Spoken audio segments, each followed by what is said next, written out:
Hi friends, how are you today? This image comes to you from a viewer submission.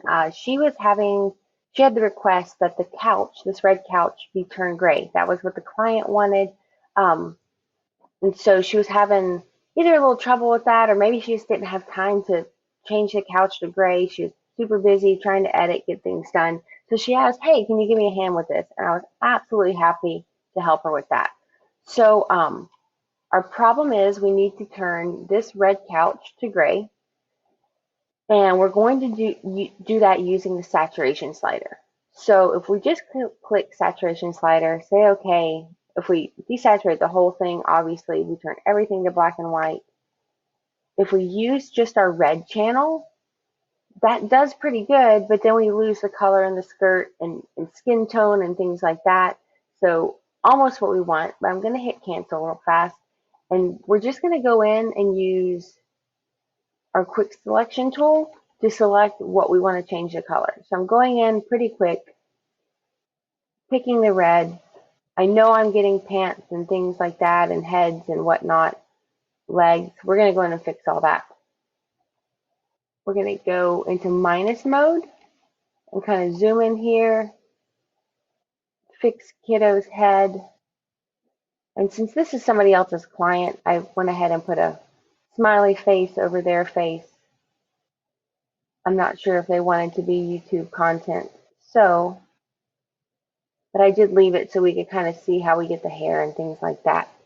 There's this pillow back here that we want to try to make sure we get out of our selection. And other things we want out of our selection, these legs, we don't want that.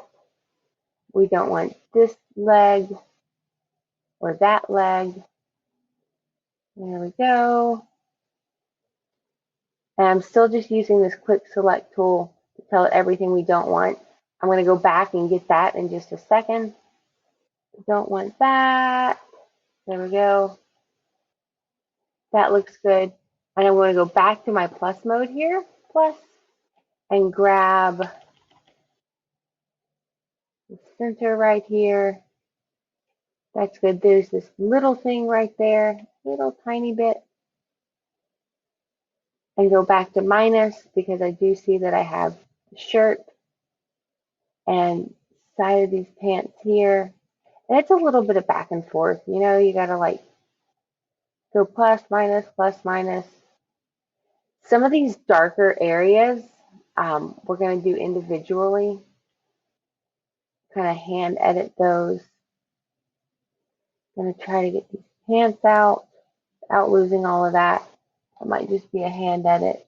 There we go.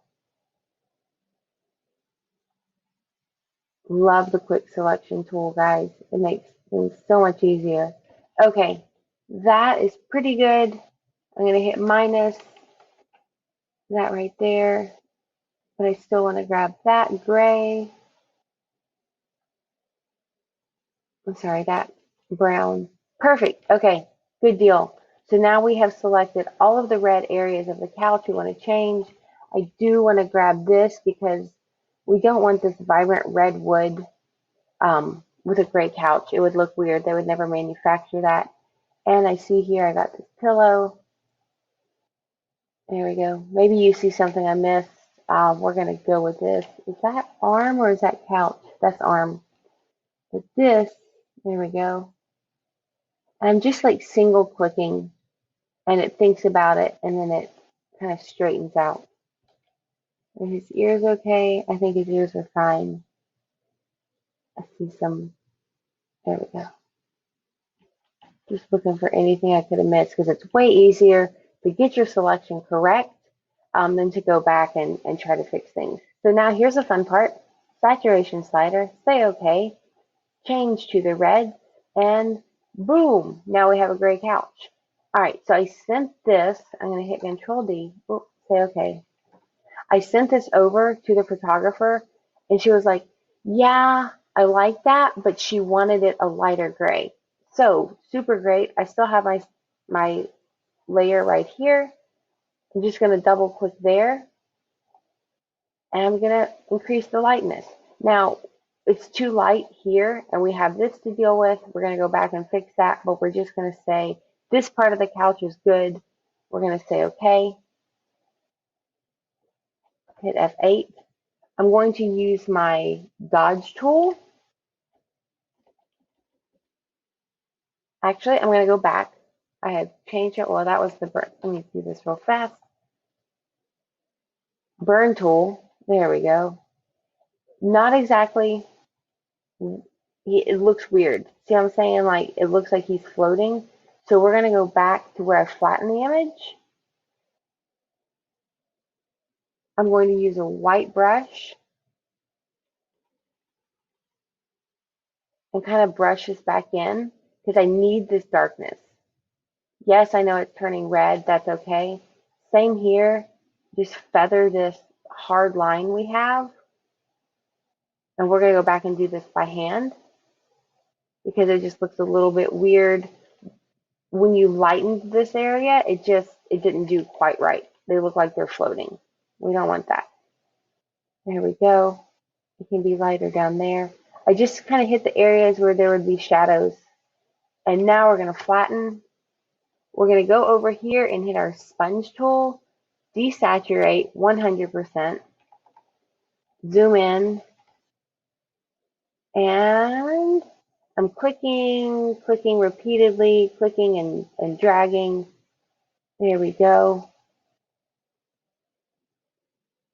So this doesn't desaturate harshly, so you don't have to be super, super careful about your line. You're good with this. That's good. I'm going to fix these pants with the history states. And I'm going to desaturate this right here. Click, click, click. And then you see I got a little bit of his pants. I don't know what size image this is going to be. If this is going to be like a 5x7, no one's ever going to see that. But who knows? Maybe this is going to be a 24x30 that they put up every year. So I'm just going to scroll up in my history states, which live up here with my actions. I'm going to select this history state before I started using the sponge tool. I'm going to select this history brush at 100% and boom, color his pants back in. I think that's the saturation slider. I'm good with that. There we go. And I'm kind of looking over the image, making sure I like everything. I'm just going to take the burn tool, darken in here just a little bit. And I'm getting a little bit on them. That's okay. And guys, I think that's good. What do you think? So if you have any questions, leave them in the comments. Don't forget to like, subscribe, hit the notification button. You can always send me an email at gretchen@gretchenotero.com. If you want a copy of my actions or my tool presets, I'll be happy to send those over. So reach out to me. And thanks so much for watching, guys.